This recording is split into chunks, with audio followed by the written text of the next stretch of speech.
The way natural capital intersects with business is the fact that most of the products that we consume have their origins in the natural environment. They depend heavily on biodiversity. The tea we grow on the slopes of Mount Kenya, the cotton we might grow in Bangladesh, depends on water provision, stable climate. All of those things make up our natural capital. The concept of natural capital was first brought to the fore by Paul Hawken and Amory and Hunter Lovins in a book they wrote in 1999 called Natural Capitalism. And they remarked that, over the last 100 years up to that point, we'd developed our economy and our wealth, social wealth, on the basis that labor was scarce and natural resources were abundant. And I think as we enter the 21st century, that situation is completely reversed. Our natural resources have really been depleted on a fairly major scale over the last 100 years, and we are seeking ways of keeping people employed. So natural capitalism really takes the view that we need to protect and enhance the natural capital assets that provision our economy, our global economy. It's quite complicated and it's very contextual. What's going on in Kenya or Bangladesh or in Assam in India really depends, or the state of those natural capital assets depends on many actors, policy, communities, businesses, all utilizing the same assets, which might be a water catchment area or a rainforest or a whole landscape that delivers multitude of products into local communities. So it's very complicated for one company to figure out how they protect and enhance a natural capital asset, like a catchment area, on their own without working in partnership with many others. And that is a big challenge that we're trying to get our arms around at the moment.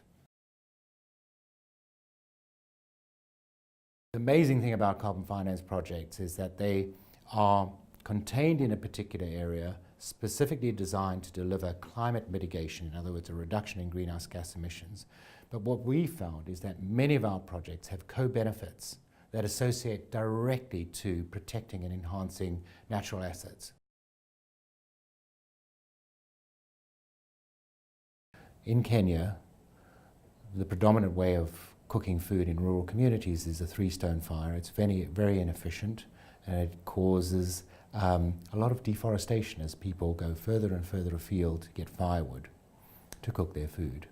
Clean cookstoves, funded by carbon finance, reduce that impact on natural forests in the area, and in doing so really play a critical role in protecting, and in some instances when we combine that with reforestation projects, reforesting, reprovisioning as it were, natural capital assets in that region. Reforested catchment areas are so much more efficient in holding and purifying and providing access to clean water than a degraded environment. And that's an immediate secondary effect that has huge value. I think we're at the exploratory phase. We've understood the power and the importance of the concept. We've developed some tools. Various corporates have responded in their own particular way. And one of the things we know about natural capital is because it's a co-owned issue, we all own these natural capital assets, we need joined-up thinking to develop nationwide or landscape-wide or even continent-wide responses to protect natural capital that we depend on. So I believe that the next step is policy frameworks at national and international level that help us understand and prioritize the importance of natural capital in the planning that we do and in the corporate or the programs that corporates use to develop their supply chains and their products and their services to society.